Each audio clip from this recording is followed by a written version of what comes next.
The Stoic Code.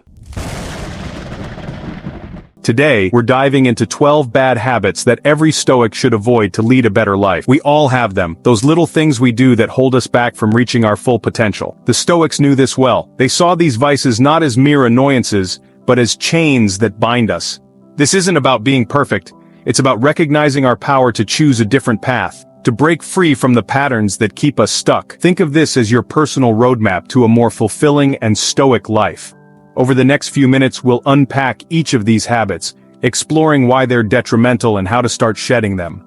We'll draw wisdom from the ancient Stoics, those who mastered the art of living well. It's easy to blame circumstances, to point fingers when things go wrong, but the Stoics urge us to look inward.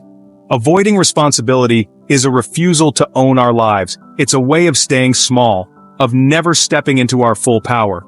When we blame others, we give away our agency. We become victims of circumstance instead of masters of our fate. Remember Marcus Aurelius's words, "You have power over your mind, not outside events. Realize this, and you will find strength." Take ownership of your choices, your mistakes, and your growth. This is where true freedom lies. We've all been there, putting off that important task until the last minute. But procrastination is more than just laziness. The Stoics recognize time as our most precious resource. Each moment wasted is a moment lost forever. Procrastination is a form of fear. We hesitate, we doubt, and in doing so, we let opportunities slip away. Seneca reminds us, every new beginning comes from some other beginning's end. What are you waiting for? Break down large tasks into smaller, manageable steps. Start now and don't let procrastination steal another moment. In a world of instant gratification, moderation can seem like a lost art. But the Stoics knew the dangers of overindulgence. Whether it's food, drink, or material possessions, excess dulls our senses and weakens our resolve. True pleasure lies in balance. It's about enjoying life's gifts without becoming enslaved by them. Epictetus said, "No man is free who is not master of himself." What controls you? Practice mindful consumption.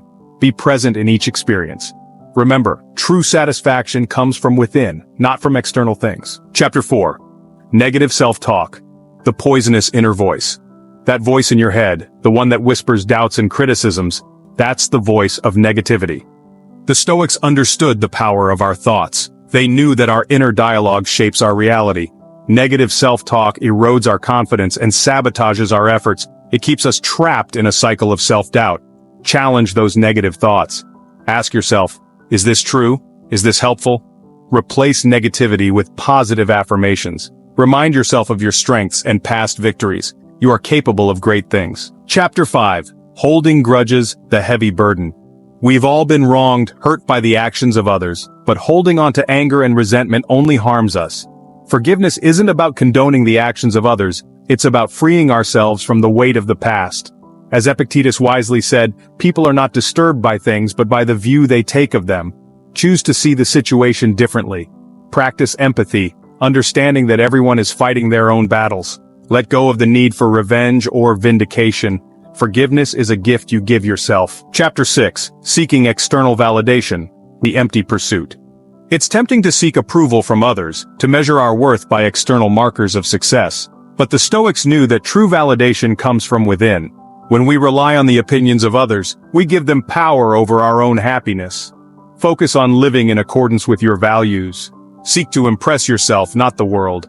As Marcus Aurelius wrote, "The opinion of 10,000 men means nothing to me if none of them are wise. Do your best, act with integrity, and let that be enough." Life throws curveballs. It's easy to get swept up in the heat of the moment, to react impulsively.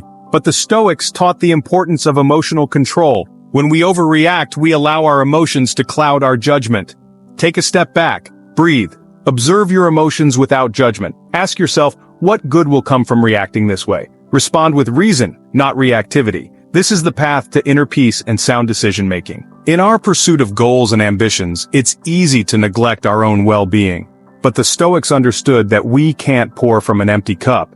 Self-care isn't selfish, it's essential. It's about replenishing our physical, mental, and emotional energy.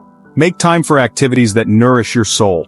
Whether it's reading, spending time in nature, or connecting with loved ones, prioritize your well-being. Seneca reminds us, it is not that we have a short time to live, but that we waste a lot of it. Invest in yourself. Your well-being is worth it. It's easy to find fault in others, to judge quickly and harshly. but the Stoics advocated for kindness and understanding. When we're overly critical, we create a negative and judgmental environment. We push people away and miss out on opportunities for connection. Practice empathy.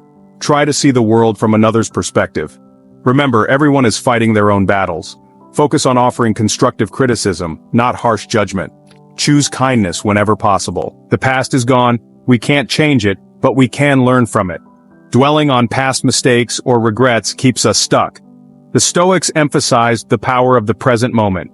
This is where life is happening, right here, right now. Focus your energy on what you can control, your actions, your thoughts, your response to the present moment. As Marcus Aurelius wrote, time is a sort of river of passing events, and strong is its current. Don't get swept away by the current. Anchor yourself in the present. Change is inevitable. It's a natural part of life. Resisting change only creates suffering. The Stoics saw change as an opportunity for growth and learning. Embrace the unknown, for it holds the potential for something new and wonderful. As Heraclitus said, no man ever steps in the same river twice, for it's not the same river and he's not the same man. Step into the river of change with courage and an open mind. You are stronger than you think. In the hustle and bustle of daily life, it's easy to take things for granted, but the Stoics recognized gratitude as a key to happiness. When we focus on what we lack, we miss out on the abundance that surrounds us. Cultivating gratitude shifts our perspective, allowing us to appreciate the good in our lives. Take time each day to reflect on what you're grateful for. It could be as simple as a warm cup of coffee or the love of a good friend. Gratitude is a muscle that needs to be exercised. The more you practice it, the stronger it becomes. Thanks for watching. Remember, by avoiding these bad habits, you can lead a more fulfilling and stoic life. It's not about being perfect, but about striving for continual improvement. These 12 habits are stumbling blocks on the path to virtue. By recognizing and addressing them, we unlock our potential for growth, resilience, and inner peace. Don't forget to like, subscribe, and hit the bell icon for more insights on Stoicism. And remember, the journey to a better life starts with a single step. Take that step today.